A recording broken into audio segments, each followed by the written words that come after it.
Mourir à 15 ans, à Poissy, dans les Yvelines, un jeune garçon a choisi de mettre fin à ses jours.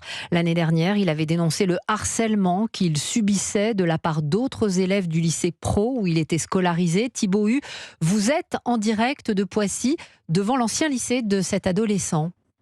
Oui, Hélène, et à la sortie des classes tout à l'heure, les élèves étaient sidérés. Yasmine, en classe de 3e, croisait tous les jours ce jeune garçon dans les couloirs. Elle décrit un élève discret, souvent assis au fond de la classe, mais surtout très isolé. Il n'avait rien de si différent que ça, il était un enfant comme tout le monde. Et quand on m'a dit qu'il s'était suicidé, j'étais choquée, mais en fait je savais qu'à un moment, il y avait un truc qui allait se passer avec lui. Quand je voyais, il était seul, il était triste, toujours dans un coin, seul avec son téléphone ou avec ses écouteurs. Franchement, ça me faisait de la peine. Il se sentait pas bien, ça se voyait. Alors, il est établi que cet élève retrouvé, pendu à son domicile ce matin, était victime de harcèlement ici dans le lycée Adrienne Bolland. Adeline, une élève, a elle aussi affronté les moqueries, les humiliations. Elle accuse l'établissement qui prend, selon elle, ses agissements trop à la légère. Même si on se faisait harceler, on pouvait en parler aux profs. Pourtant, les profs, ils prenaient ça pour de la chamaillerie. Et ils nous prenaient pas du tout au sérieux, même quand on disait. On n'est pas vraiment écoutés en fait. La prof, elle disait que c'était pas entièrement de leur faute, mais aussi de notre faute pour eux. Parce qu'on n'était pas forcément bien intégrés dans la classe.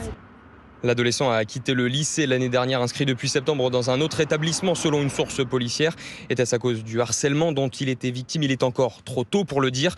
La justice appelle à la prudence sur les causes du passage à l'acte et une cellule psychologique sera ouverte ici pour les élèves dès demain matin. Thibaut Hu devant le lycée Adrienne Bolland de Poissy dans les Yvelines. Le ministre de l'Éducation Gabriel Attal vient de réagir. Il annonce une enquête administrative sur ces accusations de harcèlement. Beaucoup de questions sont posées sur ce qu'il s'est passé et sur le harcèlement dont ce jeune garçon a été victime. Une enquête est en cours pour déterminer les circonstances qui l'ont conduit à se donner la mort et ce n'est pas au ministre que je suis de commenter cette enquête ou d'en révéler les conclusions avant qu'elles aient eu lieu. Nous devons aller plus loin encore que ce qui a d'ores et déjà été engagé. Une initiative forte sera prise en la matière très prochainement. Nous le ferons. Gabriel Attal, le ministre de l'Éducation, et selon les informations d'Europe 1, demain après-midi, Brigitte Macron et le député Carl Olive se rendront auprès de la famille de l'adolescent.